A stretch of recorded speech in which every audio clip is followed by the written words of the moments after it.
도쿄 올림픽이 끝나고 선수들이 이제 공항을 통해서 귀국을 했는데 성적에 따라서 이 많은 사람들로부터 환영을 받은 선수들이 있는가 하면 죄인처럼 조용히 귀국한 선수들도 있었습니다. 양궁 그 금메달 상관왕인 안산 선수는 이제 모교를 방문했는데 후배들과 교수들에게 환영을 받았고, 금메달 이관왕인 김재덕 선수는 모교와 고향을 방문했을 때 사랑과 또 많은 칭찬을 받았습니다. 모든 운동선수들은 올림픽과 같은 세계 대회에 나가 좋은 성적을 올려서 금이 환영하기를 꿈꿉니다. 이 공양을 방문하지 않더라도 동창회에 가든지 오랜만에 친구들을 만났을 때 지금 어떤 회사 다니고 사회적으로 어떤 지위에 있고 재산은 얼마나 모았는가 하는 거에 대해서 서로 이제 관심을 갖고, 그때 이제 친구들로부터 칭찬받고 또 성공했다 이런 말들을 다 듣고 싶어합니다. 얼마 전에 제가 이제 고등학교 때 친하던 두 친구를 30여 년 만에 이렇게 연락이 와서 연락을 받았습니다. 저를 빼고 두 친구는 최근에 이제 자주 만나면서 제가 어떻게 지내는지 이제 궁금해하면서 이제 인터넷을 통해서 연락처를 알고 연락을 해왔습니다. 서로 제일 이제 관심을 갖는 것이 지금 무엇을 하느냐 이제 하는 거였습니다. 두 친구 중에 한 친구는 청주에서 동사무소 동장을 하고 있고, 다른 한 친구는 잠시 일을 쉬고 있었습니다. 장년 남자들은 오랜만에 만나면 제일 관심을 갖는 게 지금 뭐 하냐 이제 하는 겁니다. 재산을 많이 모았거나 사회적인 지위가 높으면 이 칭찬을 받고 부러움을 받게 됩니다.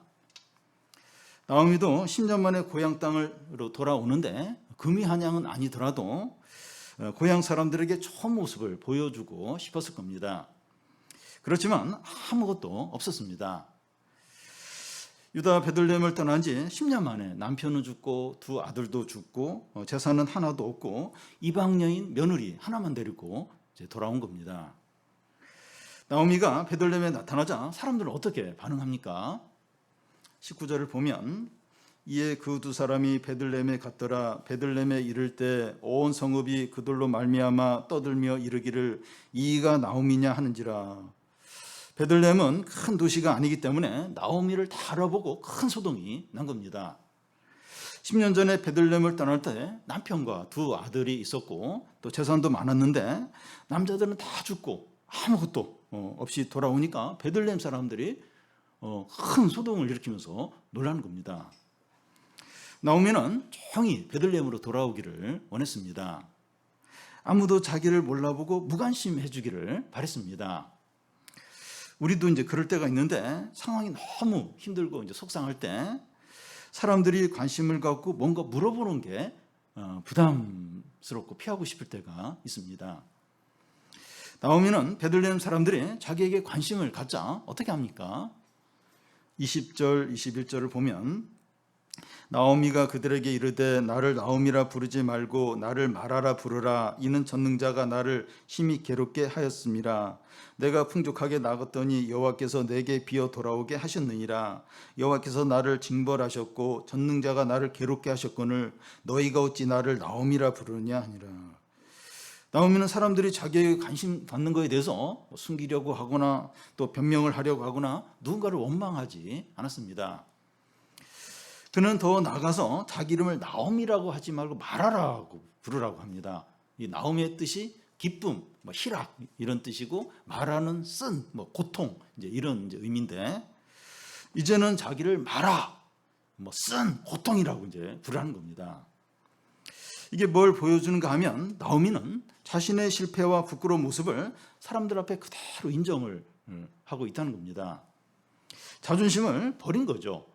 그가 망했지만 고향으로 돌아오려고 한 것 자체가 자존심을 이제 버리는 것을 이제 의미합니다. 여러분, 크게 이제 실패하고 망한 신자가 하나님께 돌아오는데 가장 큰 걸림돌이 자존심입니다. 나에 대한 사람들의 평가나 사람들이 하는 말에 자존심이 상하게 되는데 이게 죽기보다도 싫은 거예요. 그런데 이 자존심을 내려놔야 하나님께 나올 수 있습니다. 어떤 식으로 이제 자존심을 내려놓아야 합니까? 예를 들어서 직장에서 이제 실직을 하게 되었을 때 성도들의 모임에서 내 이름을 원남이라고 하지 말고 실직이라 부르라 이렇게 하고, 또 시험에서 떨어졌을 때 내 이름을 낙방이라 부르라 하고, 시련을 당했을 때 내 이름을 시련이라고 부르라고 이제 하는 거죠. 실제로 뭐 이렇게 이제 하진 않더라도 있는 모습 그대로 인정을 하는 겁니다. 막 피하려고 변명, 그게 아니라 그냥 인정하는 거예요. 그걸 그대로 받아들이는 겁니다. 여러분, 많은 사람들이 하나님께 돌아와서 새롭게 시작하고 싶지만 이 다른 사람들이 바라보는 시선이나 사람들이 하는 말 때문에 교회에 나오지 못하고 방황하고 연민의 감정에 빠지고 침체에 빠져 있는 경우가 많습니다. 여러분, 이 하나님의 은혜를 회복하는데 첫 번째 단계가 이 자존심을 내려놓는 겁니다. 이 학생들이 성적을 이제 올리는 비결 중에 하나가 시험을 못 봤을 때 못 본 것을 그대로 인정을 하는 겁니다. 이 점수는 내 실수가 아니라 이게 내 실력이다 하는 걸 인정하는 거죠. 이 점수에서부터 겸손하게 최선을 다하는 겁니다. 실패한 모습, 안 좋은 결과, 이 부끄러운 모습을 있는 그대로 인정하고 하나님께 나오는 겁니다. 이게 이제 회복의 첫걸음이죠. 우리 자녀의 공부나 신앙 문제, 경제적인 어려움, 또 정서적인 문제, 질병 문제가 있을 때 화를 내거나 불평하거나 낙심하는 것이 아니라 있는 그대로 인정하는 겁니다. 이럴 때 겸손해져요. 여러분, 우리가 겸손해져야 하나님의 어떤 은혜가 임합니다. 그리고 또 하나님이 그때부터 함께 하세요. 하나님이 일을 그때부터 하게 하십니다. 근데 겸손하기 전까지는 안 돼. 뭐가 이게 뭐 하나님 은혜도 안 나타나고, 근데 이제 겸손해질 때 그때부터 이제 하나님이 일을 이제 시작하시게 되죠. 그러면 나오미가 이 사람들 앞에서 이 자존심을 버릴 수 있었던 이유가 무엇입니까? 자신의 실패와 망한 것을 하나님과의 관계에서 보았기 때문입니다. 이 자존심 버리는 게 이게 얼마나 어려운지 몰라요. 근데 이 나오미가 이렇게 그렇게 할 수 있었던 일은 자신의 실패를 이 하나님과의 관계에서 이제 본 겁니다. 젖는 자가 나를 심히 괴롭게 했고 내가 풍족히 나갔더니 여호와께서 나를 비어 돌아오게 하셨다는 겁니다. 여호와께서 나를 징벌하셨다는 거예요. 그러니까 지금 자기에게 당하는 모든 일을 하나님과의 관계에서 보는 겁니다. 망하고 실패한 원인을 자기 자신이나 다른 사람이나 환경에 돌리지 않는 겁니다. 자신의 실패와 불행과 고통에 대해서 하나님의 주권을 인정하는 겁니다. 온 세상을 다스리는 하나님께서 이런 일을 허락하셨다 이렇게 고백하는 겁니다. 나오미가 그걸 해요. 지금 내가 풍족하게 나갔는데 내가 비었고 내가 징벌을 당했고 이 모든 게 여호와, 전능자 여호와가 그 모든 걸 다스리는 전능자가 나에게 이렇게 했다고 그렇게 이제 고백을 합니다. 이게 믿음이에요. 이게 불신앙이 아니라 이게 믿음이죠. 나오미는 지금 큰 고통과 불행과 절망 가운데서 하나님을 강하게 의식을 하고 있습니다. 하나님 잊어버리고 하나님 멀리하는 게 아니라 하나님을 강하게 의식을 하고 있습니다. 그런데 하나님은 어떤 분이죠? 헤세드의 하나님이십니다. 독생자를 우리를 위해서 죽음에 내어주시고 생명을 걸고 사랑하고 충성하고 약속을 지키시는 하나님이시죠. 그리고 하나님은 전능자세요. 온 세상을 다스리는 전능자십니다. 나오미는 이런 하나님을 고통 가운데서 의식하고 바라보고 있습니다. 믿음이죠. 믿음입니다. 어떻게 보면 막 하는 게 불평하는 것 같아요. 물론 뭐 그게 조금 있는지 모르겠어요. 근데 어쨌든 하나님을 강하게 의식하는 거예요. 하나님을 바라보고 있는 거죠. 헤세드이고 전능하신 하나님께서 자기를 다시 채우시고 또 회복시키시고 축복하실 거라는 거죠. 이런 하나님을 이렇게 좀 이제 바라보고 있는 겁니다. 나오미가 다 망하고 실패했지만 다시 고향으로 돌아올 수 있었던 이유가 이런 하나님을 바라봤기 때문입니다. 여러분, 우리가 실패하고 넘어지고 망했을 때 하나님께 바로 돌아오시기 바랍니다. 근데 안 그래요. 예배 빠지고 싶고 성경 안 보고 싶고 기도 안 하고 자꾸 그런 마음이 들어요. 근데 실패했을 때 더 하나님을 찾아야 되죠. 너무 상황이 안 좋고 모든 것이 끝난 것 같고 이 미래가 하나도 보이지 않을 때, 그때가 이제 하나님께서 일하실 때입니다. 그러기 전까지는 우리가 다 하려고 그래요. 기도도 안 하고. 근데 할 일이 없어, 더 이상. 내가 할 일이 아무것도 없어요. 뭐 어떻게 할 수가 없는 거예요. 그때부터 이제 하나님이 이제 일을 시작을 하시죠. 우리가 아무것도 할 수 없는 불임과 죽음과 이 마음 같은 상황이 하나님께서 역사하시는 무대가 됩니다. 아브라함의 아내 사라가 불임 상태에 있고, 또 한나가 또 불임 상태에 있을 때나, 이스라엘 백성이 애굽의 그 노예로 있을 때나, 또 유다 백성이 바벨론 포로로 이제 끌려간 그런 상태에 있을 때 하나님께서 역사하시는 무대가 돼요. 그래 아무도 할 수 없을 때, 그때 이제 하나님이 이제 일을 이제 시작을 하시죠. 취업이 안 되고 시험에 떨어지고 또 주택 문제가 길이 없고, 이럴 때가 이제 하나님이 일하시는 역사의 스테이지가 되는 거예요. 무대가 이제 되는 거예요. 그래 이제 네가 할 수 없지, 이제 내가 이제 시작을 할게. 그때부터 하나님이 이제 일을 하십니다. 지난 한 달 동안, 최근 한 주 동안, 어제 하루 동안에 실패하고 넘어졌다면 이 시간 하나님께 나오시기 바랍니다. 실패한 거, 넘어진 거, 지은 죄 그대로 인정하는 거예요. 인정하는 거예요. 이렇게 잘 갖추고 이렇게 회복을 시켜서 하나님께 나가려고 하지 말고, 그냥 넘어진 거, 실패한 거, 그거 그대로 가지고 나오는 겁니다. 그것을 숨기려거나 그 책임을 다른 사람에게나 환경에 돌리지 마십시오. 우리가 아무리 망가졌고 절망적이라 할지라도 있는 모습 그대로 나오면 하나님이 다시 낫게 해주세요. 또 회복시켜 주시고 채워 주실 겁니다. 우리가 생각하는 것보다 빨리 회복시켜 주시고, 단지 그냥 원래 상태의 회복이 아니라 더 좋은 상태로, 더 온전한 상태로 회복시키십니다. 다음은 이 룻이 베들레헴에서 와서 한 일입니다. 룻이 나오미를 따라서 유대 땅 베들레헴에 왔을 때 그를 기다리고 있는 것은 가난과 낯설음 뿐이었습니다. 그는 믿음으로 모압에 안정되고 보장된 삶을 버리고 낯선 땅에 왔지만, 멋진 남편감이나 또 풍족한 양식이나 안정된 생활이 기다리고 있는 게 아니었습니다. 룻은 이 헤세드 신앙을 가지고 있지만 현실적으로는 아무것도 없어요. 이 헤세드 신앙은 얼마나 귀합니까? 근데 그걸 가지고 있는데 현실은 아무것도 없는 거예요.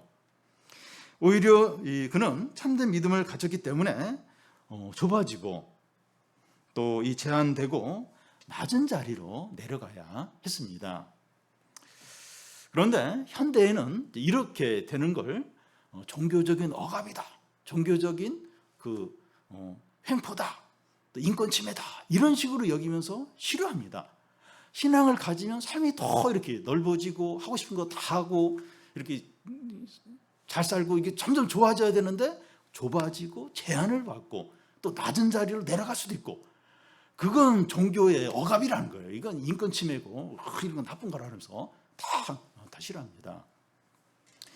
근데 눈만 그런 것이 아니라 예수님도, 요셉도, 다윗도, 모세도 모든 믿음의 사람들이 참된 신앙을 가지면서 좁아졌어요. 삶을 제한받았습니다. 그리고 낮은 자리로 내려갔습니다. 근데 이것은 비참하거나 비천한 것이 아닙니다. 오히려 존귀한 거죠. 아주 복된 겁니다. 왜냐하면 그때부터 하나님이 그의 삶을 인도하세요. 회복을 시켜요. 축복을 하십니다. 풍족해 하세요. 구원이 그때부터, 구원의 풍성함이 그때부터 시작이 되는 거죠.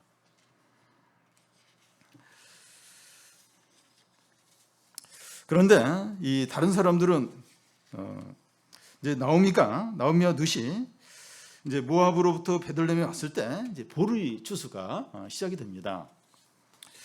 다른 사람들은 이제 추수를 하면서 축제 분위기였지만 이 룻과 나오미에게는 상관이 없게 여겨졌고 상대적으로 더 이제 힘들어지는 거예요. 그 남들은 막 이제 추수하면서 기뻐하는데 이 룻과 나오미 아무것도 없는 거예요. 더 상대적으로 이제 빈곤을 느끼는 거죠.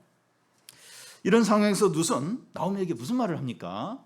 2장 2절을 보면, 모압 여인 룻이 나오미에게 이르되 원하건대 내가 밭으로 가서 내가 누구에게 은혜를 입으면 그를 따라 이삭을 주겠나이다 하니, 나오미가 그에게 이르되 내 따라 갈지어다 하매. 이 추수 때 이삭을 줍는 것은 그 당시 가장 가난한 사람들이 하는 일이었습니다. 룻은 나오미가 시킨 것도 아닌데 자기가 자원해서 이삭을 주우러 나가겠다고 말합니다. 여러분, 이 헤세드, 그 참된 신앙은 가만히 입만 벌리고 있으면 하늘에서 감이 떨어지는 게 아닙니다. 버튼만 누르면 다 되는 자동이 아닙니다. 이 신앙을 가지면 다 그냥 뭐가 이게 될 줄로 생각하는데 아니에요. 그게 아닙니다. 믿음의 삶은 우리가 해야 할 일을 찾아서 최선을 다하는 겁니다. 해야 되는 일이나 옳은 일이나 하나님의 뜻을 찾아서 부지런히 움직여야 됩니다. 이게 참된 신앙을 가진 어떤 신앙의 삶이죠. 이게 왜 필요하고 중요한가 하면 하나님은 우리가 하는 일을 통해서 우리를 인도하시고 우리의 필요를 채워주시기 때문입니다.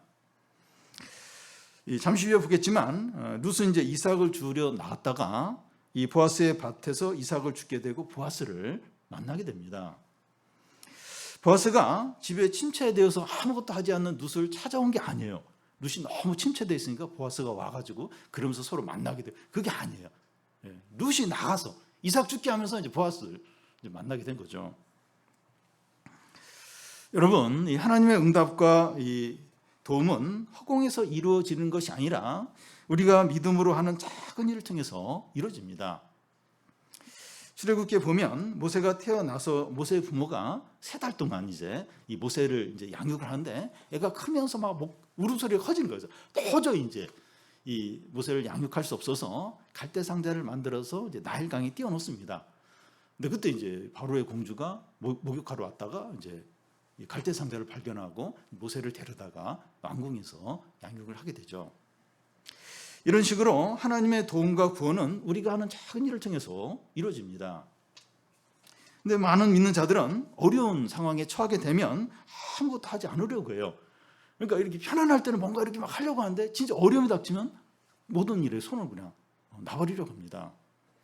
그 이유가 너무 생각이 많아져요. 그리고 또 생각이 앞서가고 욕심이 있기 때문입니다. 미래에 일어나지 않을 일을 염려해요. 또 큰 것만 이제 생각을 하니까 사소해 보이고 작은 일은 하고 싶지 않은 겁니다. 이게 무슨 소리, 이거 해서 무슨 의미가 있나? 그래서 안 하는 겁니다. 1년 후나 한 달 후나 일주일 후의 일을 너무나 고민을 하다 보니까 오늘 내가 해야 되는 작은 일들 눈에 안 들어오는 거예요. 여러분, 너무 앞서가지 마시고 또 너무 염려하지 마시고 내가 해야 되고 또 할 수 있는 일을, 작은 일을 찾아서 하십시오. 그러니까 이 참된 믿음을 가지면 작은 일이 보여요. 소중하게 보이게 됩니다. 그리고 그 일을 하게 돼요.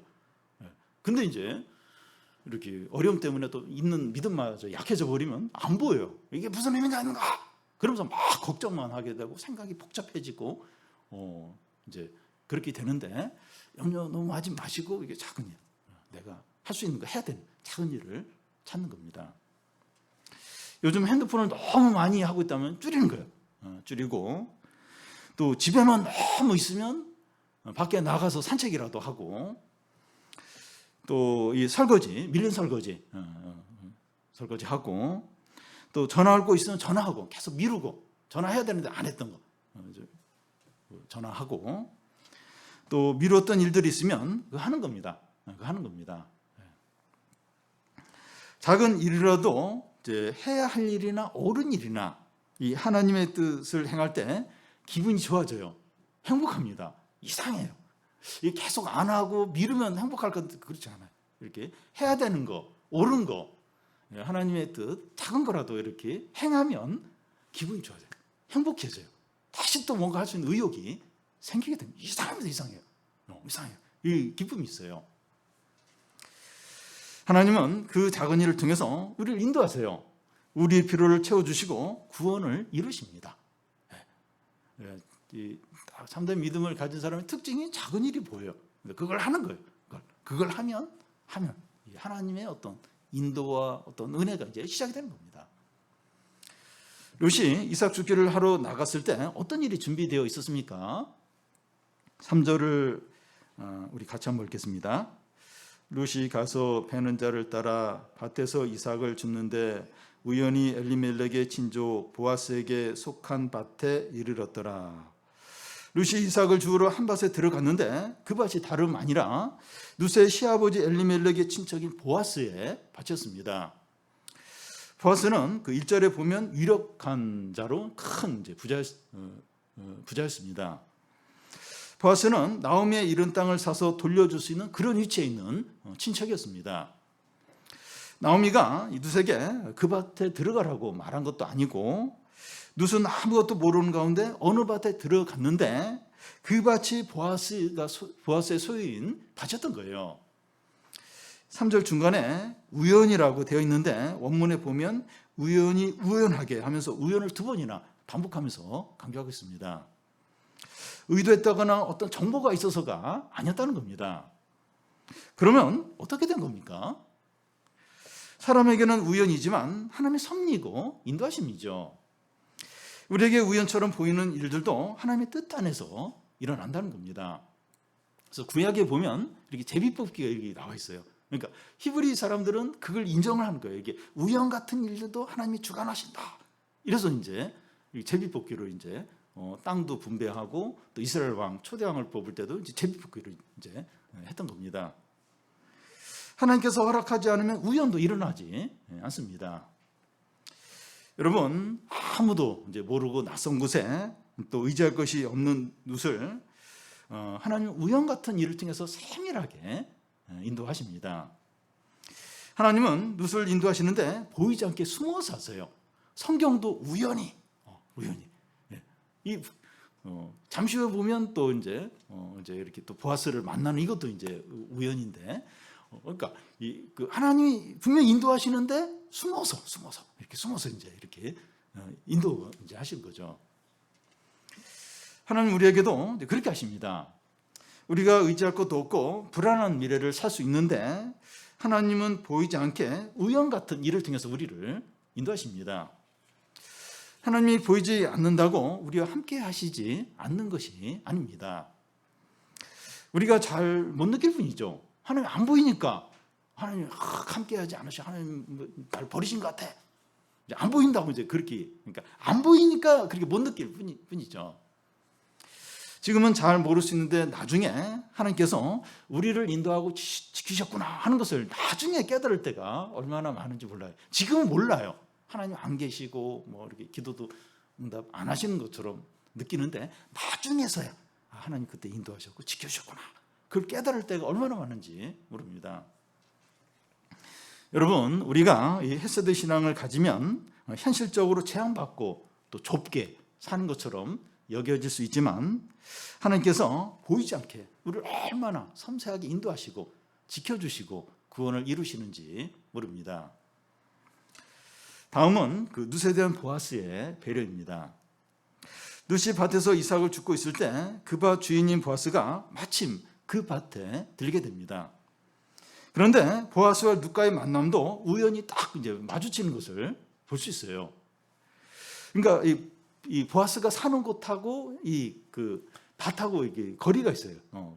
항상 그 주인이 나와 있는 거 아니죠. 근데 이렇게 딱 그 시간에 이제 만나는 겁니다. 4절을 보면 마침 보아스가 베들레헴에서부터 와서 베는 자들에게 이르되 여호와께서 너희와 함께 하시기를 원하노라 하니 그들이 대답하되 여호와께서 당신에게 복 주시기를 원하나이다 하니라. 마침 보아스가 베들레헴에서 와서 이렇게 하는데 이 마침은 우연과 같은 뜻입니다. 하나님께서 얼마나 섬세하고 신실하게 룻을 인도하고 계시는지 모릅니다. 룻을 인도하시죠. 아주 섬세하게 밭에 간 거나 또 보아스가 그 밭에 방문하는데 마침 우연히 그때 이제 이 보아스와 룻이 만나게 되는 겁니다. 그러니까 하나님이 얼마나 섬세하게 세세하게 룻을 인도하시고 또 함께 하시는지 모릅니다. 보아스가 어떤 사람인지 그 종과 나누는 대화를 통해서 드러납니다. 보통 주인이 종들에게 나타나면 제일 먼저 하는 말이 야 너희들 빨리빨리 일하지 않고 뭐하고 있어? 그러면 종들은 아닙니다. 방금 전까지 일하다가 잠시 이제 쉬는 중입니다. 이런 식으로 하죠. 근데 보아스는 종들에게 여호와께서 너희와 함께 하시기를 원하노라 제사장처럼 말해요. 그러자 종들은 여호와께서 당신에게 복 주심을 원합니다. 이렇게 화답합니다. 보아스와 종들과의 관계가 목회자와 성도들과의 관계 같아요. 직장에서 이 크리스찬 사장이나 그 신자인 상관이 아랫사람들에게 이런 태도로 하는 것이 얼마나 어려운지 몰라요. 쉽지가 않습니다. 이런 식으로 이렇게 대하는 게 쉽지가 않아요. 근데 보아스는 큰 부자이고 나이도 있지만 믿음으로 이 아랫사람들을 대하는 아주 신실한 하나님의 백성이었습니다. 보아스는 이 곡식을 베는 전체 책임을 가진 사환에게 이 밭에서 이삭을 줍는 낯선 소녀에 대해서 묻습니다. 그래서 사환이 대답하기를 나오미와 함께 모압에서 돌아온 모압 소녀라고 대답합니다. 아침부터 와서 잠시 집에서 쉰 거 외에는 지금까지 계속 일하는 중이라는 거예요. 베들레헴의 풍년은 10년 만에 온 겁니다. 부자들도 오랜만에 큰 풍년이 들었기 때문에 이 가난한 자들이 눈에 들어오지 않을 수 있어요. 그런데 보아스는 이 가난한 사람들에 대한 관심과 배려가 많았습니다. 특히 이방에서 온 룻에 대해서 큰 배려와 보호를 해주고 있습니다. 이 헤세드 신앙을 가진 룻에 대해서 하나님께서 어떻게 하실까 궁금해요. 이런 믿음을 가지고 이 룻이 왔는데 하나님 어떻게 하실까 궁금합니다. 하나님은 보아스를 통해서 룻에게 헤세드를 풍성하게 베풀게 하십니다. 세 가지로 볼 수 있는데 이 첫 번째는 룻을 보호해 주는 겁니다. 8절 9절을 한 절씩 교독 읽겠습니다. 보아스가 룻에게 이르되 내 딸아 들으라. 이삭을 주우러 다른 밭에 가지 말며 여기서 떠나지 말고 나의 소녀들과 함께 있으라.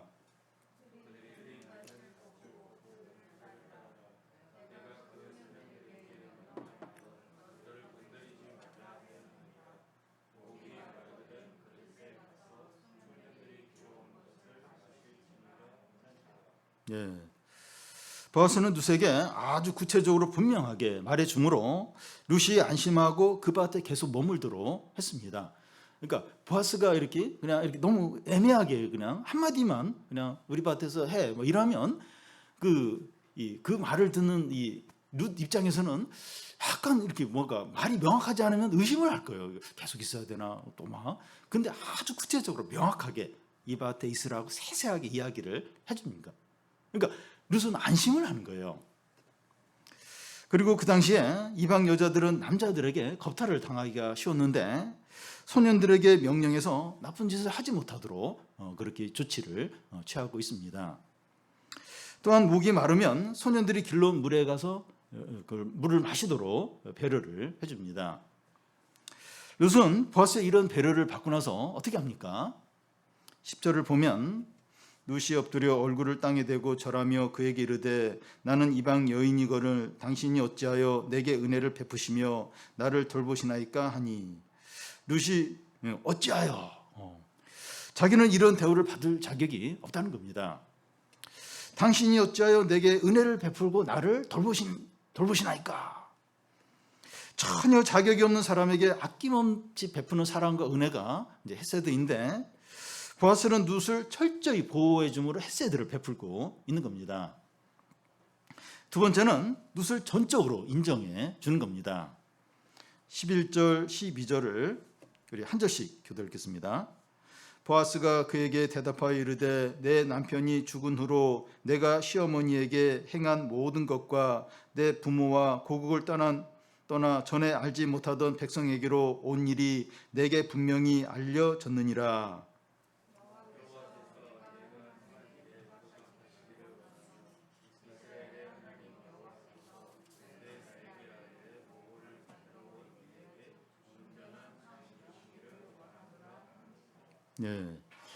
내가 시어머니에게 행한 모든 일이 알려졌다고 하는데 룻이 나오미를 위해서 희생하고 수고한 것이 사람들이 다 이렇게 알게 되었다는 거예요. 그게 소문이 나서 다 안다는 겁니다.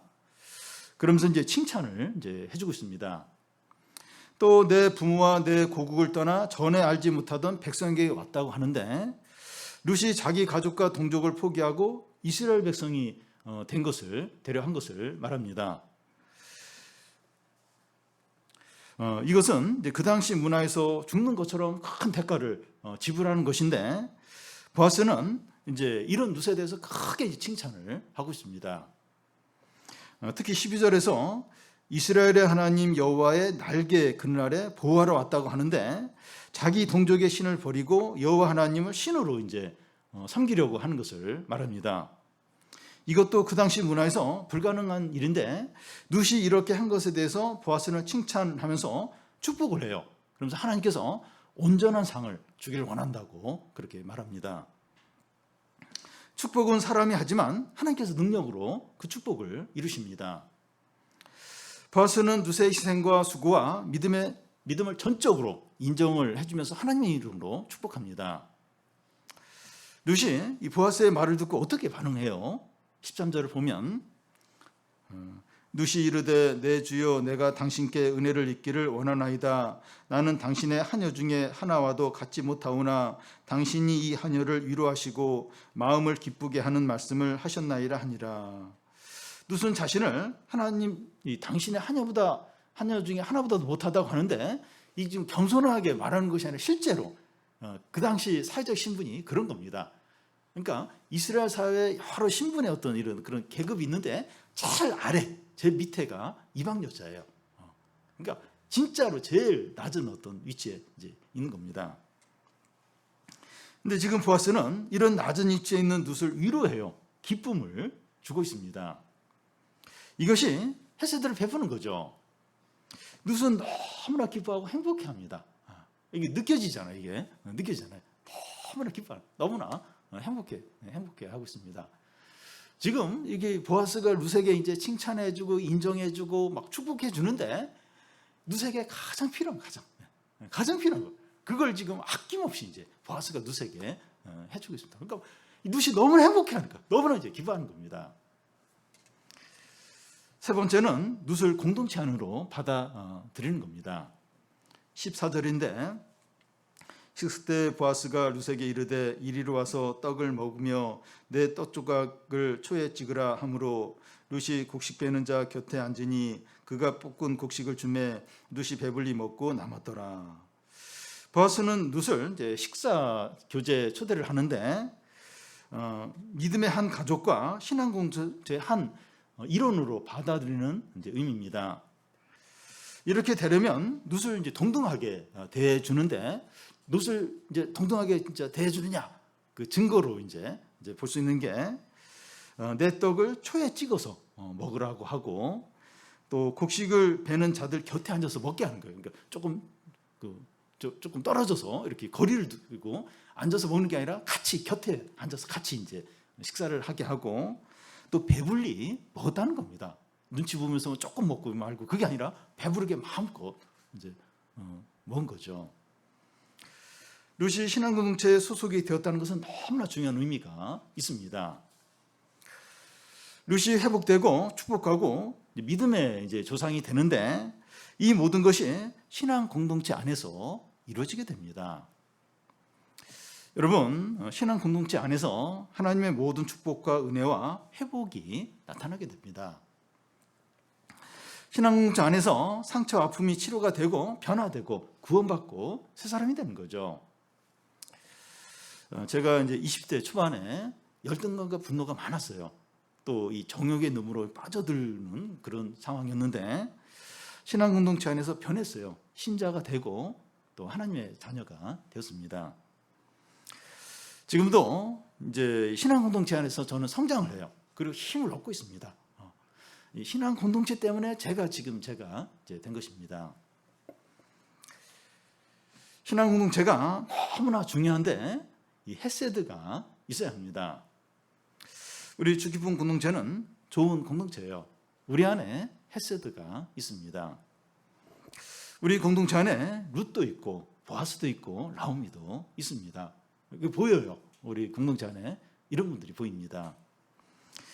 코로나로 어려울 때 풍성하게 지목금을 하고, 또 질병을 가진 교우들이나 경제적인 어려운 교우들이나 또 자녀 문제로 힘들어하는 교우들을 위해서 성도들이 간절히 이제 기도하는 것을 보면서 참 헤세드가 느껴져요.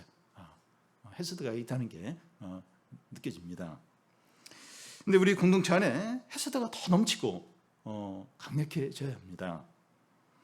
그래서 이 룻과 같이 약하고 상처받고 고난 가운데 있는 영혼들이나 초신자들이나 사회에서 버림받은 사람들이나 온갖 죄인들이 우리 공동체에 와서 위로를 받고 보호받고 기뻐하고 구원받기를 바랍니다.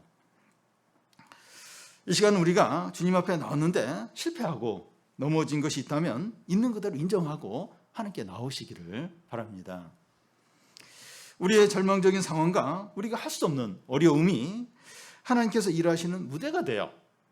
우리에게 참 어려움이 있어요. 어려움. 경제적인 어려움, 빚 문제, 또 부모님의 어떤 질병의 문제, 취업의 문제, 또 여러 가지 어려움들, 또 실패한 것들, 또 시험 안 된 것들, 여러 가지 어려움이 있는데 그대로 이제 하나님께 가져오는 겁니다. 그러면 하나님 일하시는 무대가 됩니다. 이런 어려움과 문제 가운데서 하나님이 어떻게 일하실까 기대하고 바라보시기 바랍니다. 룻이 헤세드 신앙을 가졌을 때 좁아지고 제한을 받고 낮아지는 위치에 내려갔어요. 내려갔는데 그때부터 하나님께서 보이지 않게 그를 인도하시고 회복시키시고 풍족하게 하시고 하나님의 뜻이 이루어졌습니다. 그때부터 이제 하나님이 이제 막 축복을 하시기 시작을 하시는 겁니다. 우리가 믿음을 회복하는 거, 헤세드 신앙을 갖는 거 주저하지 마시고 빨리 회복하시기 바래요. 오늘 주보에 한 권사님이 글을 쓰셨는데 이 표현은 다르지만 헤세드 신앙을 갖고 살겠다 이런 다짐을 하셨습니다. 저는 룻과 보아스와 이 나오미를 보면서 제 신앙은 헤세드 신앙이 아니라는 생각이 들었습니다. 저를 포함해서 우리 모두가 헤세드 신앙을 갖기를 바랍니다.